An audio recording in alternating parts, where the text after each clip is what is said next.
ഈശോ മിശിഹായിക്ക് സ്തുതിയായിരിക്കട്ടെ. ഈശോ മിശിഹായിൽ സ്നേഹിക്കപ്പെടുന്ന മാതാപിതാക്കളെ, സഹോദരങ്ങളെ, ദൈവത്തിൻ്റെ അനന്തമായ സ്നേഹവും കൃപയും സൗഖ്യവും നമ്മുടെ ജീവിതത്തിലേക്ക് കടന്നു വരുവാൻ ആഗ്രഹിച്ചുകൊണ്ട് ദൈവവചന ശുശ്രൂഷകളിലേക്ക് നമുക്ക് പ്രവേശിക്കാം. ഇന്ന് ജോൺ മരിയ വിയാനിയുടെ തിരുനാൾ ആഘോഷിക്കുന്ന ദിവസം. വിശുദ്ധനോട് നമ്മൾക്ക് പ്രത്യേകമായ മധ്യസ്ഥം വഹിക്കാം. 14 മണിക്കൂറിലധികം ഒരു ദിവസം കുമ്പസാര കൂട്ടിൽ ഇരുന്ന് അനേകരെ അനുരഞ്ജനത്തിൻ്റെ കുദാശയുടെ കടത്തിവിട്ട് ദൈവവും സഹോദരങ്ങളുമായി ഐക്യത്തിൽ ജീവിക്കുവാൻ ദൈവത്തിൻ്റെ ഉപകരണമായി തീർന്ന വിശുദ്ധ വിയാനി പിതാവിനോട് നമുക്ക് പ്രാർത്ഥിക്കാം. നമ്മളെ വിശദീകരിക്കുവാനും അനേകരെ വിശദീകരിക്കുവാനും നല്ല പുരോഹിതരെ പ്രദാനം ചെയ്യണമേ എന്ന് നമുക്ക് പ്രത്യേകമായി പ്രാർത്ഥിക്കുകയും ചെയ്യാം. സ്നേഹമുള്ളവരെ, പരിശുദ്ധ അമ്മയെക്കുറിച്ചാണ് നമ്മൾ കണ്ടുകൊണ്ടിരിക്കുന്നത്. കത്തോലിക്ക സഭയുടെ മതബോധന ഗ്രന്ഥം 968 ഇപ്രകാരം അരുളി ചെയ്യുന്നുണ്ട്: സഭയുടെയും മനുഷ്യവംശത്തിൻ്റെയും മുഴുവൻ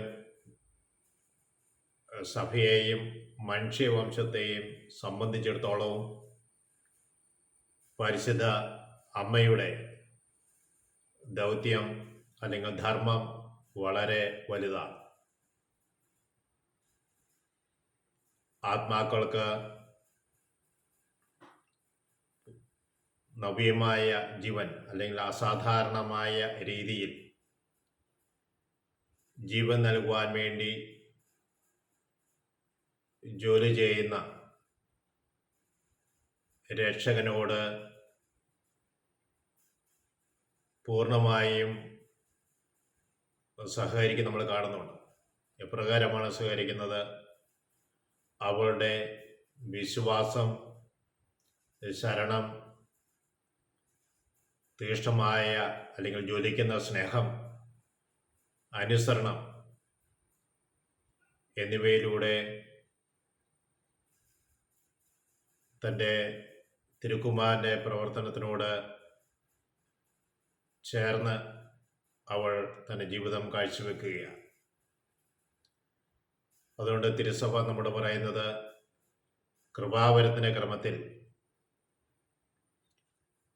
മറിയം നമ്മുടെ അമ്മയാണ്. അപ്പോൾ പരിശുദ്ധ മറിയത്തെ നാളെ അമ്മയെന്ന് വിളിക്കുവാൻ പല കാരണങ്ങളുണ്ട്. അതിലൊരു കാരണമാണ് നമ്മൾ ഇപ്പോൾ ശ്രമിച്ചത്.